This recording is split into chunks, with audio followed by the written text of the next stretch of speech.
Once again, a very warm welcome to all the viewers of this channel, which is Ritvik again. Today, we would like to discuss few aspects regarding the computer. I hope in the last video, we have gone through several aspects regarding the basics of the computer. So in today's session, we are seeing some of the new aspects that are related to the flowchart and algorithm in today's session.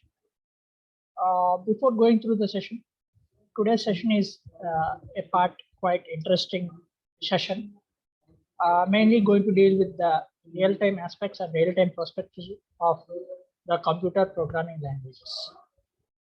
Almost all the videos that are uploaded in this channel are basics for programming aspects as well as the subjects related to the computer science and engineering department. So today we would like to see some of the elements regarding the algorithm and flowchart. I hope everyone will enjoy this video. Subscribe this channel for more videos.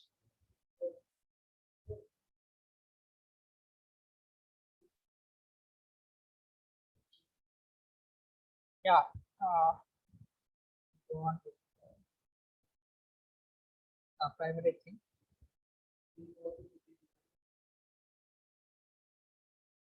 Today we would like to see few aspects regarding the algorithm and flowchart. So these two terms are the basic essential terms that are required for the computer science and engineering department, basically related to the programming. Almost all the programming aspects and the concerns are going to deal with these two elements, particularly the algorithm and flowchart. In order to acquire the required programming skills, a person need to have a clear-cut essential idea on the algorithm and the flowchart. So today we'll have a brief look on these two elements. Let us just see what defines the algorithm. Algorithm itself defines a set of rules and procedures in order to resolve a particular problem. Let us just imagine any particular problem. Let us just consider a problem. Every problem, whatever it may be wise one or unwise one, we are going to deal with an accurate solution. And computer science engineers are supposed to build technical solutions for the problems.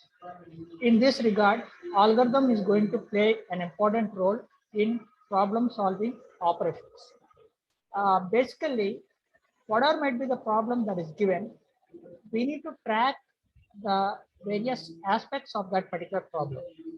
Those are defined as the various steps. How you are going to resolve that particular problem in few steps. Those are defined as the algorithm.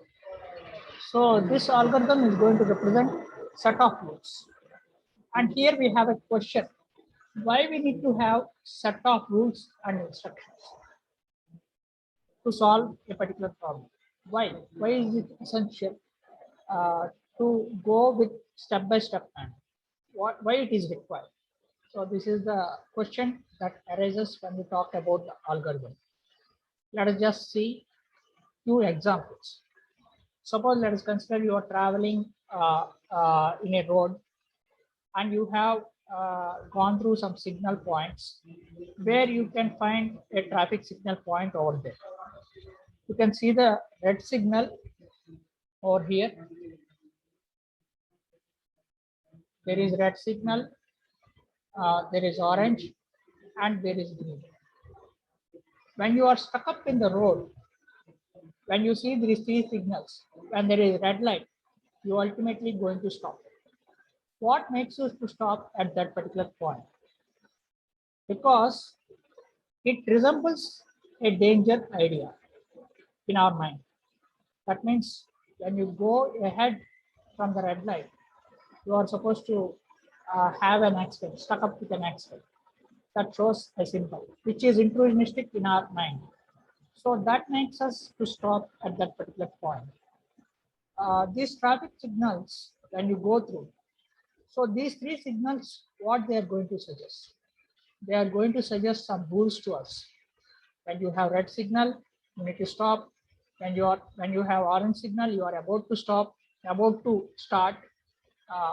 it's a resemblance of warning to start, and when you have green signal, you can start. There is no danger. So likewise, when you are going to construct a house, when you want to do some paintings, when you want to have some foundation, you will have step-by-step manner. The primary step is the foundation. We need to have a good foundation. How much cement content should necessary? How much bricks are necessary to construct a house? These steps are being categorized as the algorithm. Here, algorithm is defined as all the steps that are able to resolve a particular problem. That deserves the algorithm. Now, let us go on to the next aspect, the flowchart. Then what does flowchart mean? It is also a step-by-step representation and approach. Then why it is necessary for a flowchart than algorithm? We have algorithm, right?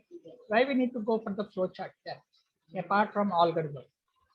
The reason is that in the flowchart, you can have the pictorial representation or the graphical representation. This representation helps a user or a programmer to understand the flow of the steps. Here you can find the signals, three signals.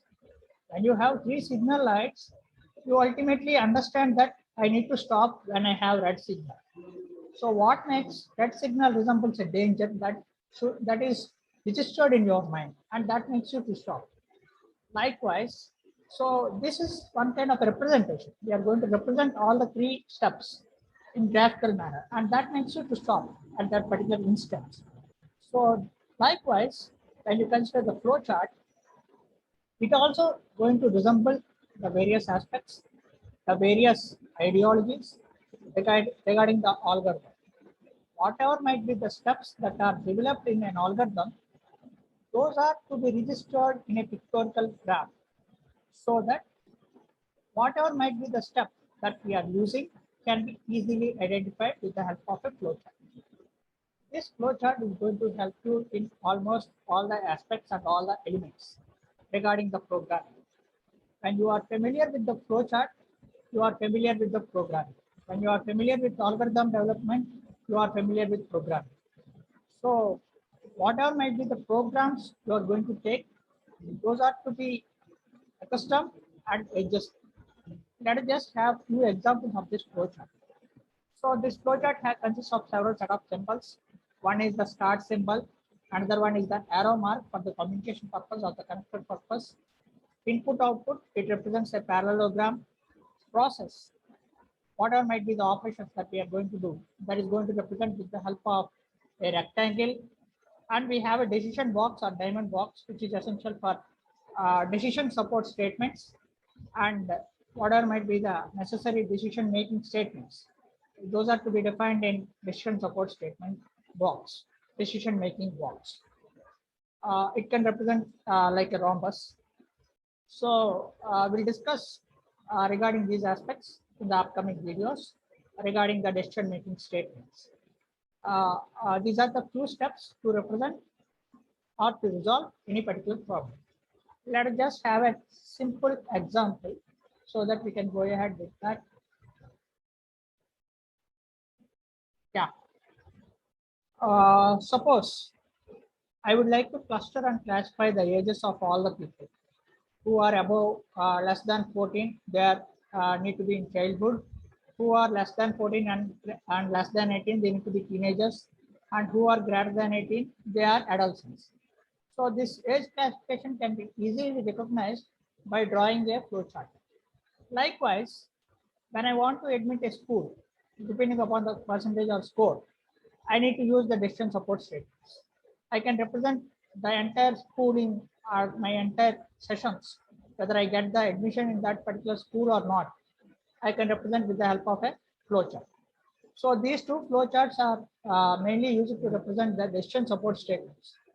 The reason behind giving these two statements in this video is that we are going to look forward to see some of the views and ideas regarding the decision making statements and decision support statements in the upcoming videos. And in this channel, we are going to use some programming aspects as well, with regard to the decision making statements. So this is about the brief ideology of today's session and today's lecture. I hope you will enjoy this channel. Please subscribe this channel for more videos on programming aspects. Thank you all for watching this video. Subscribe this channel for more videos on programming. Thank you all.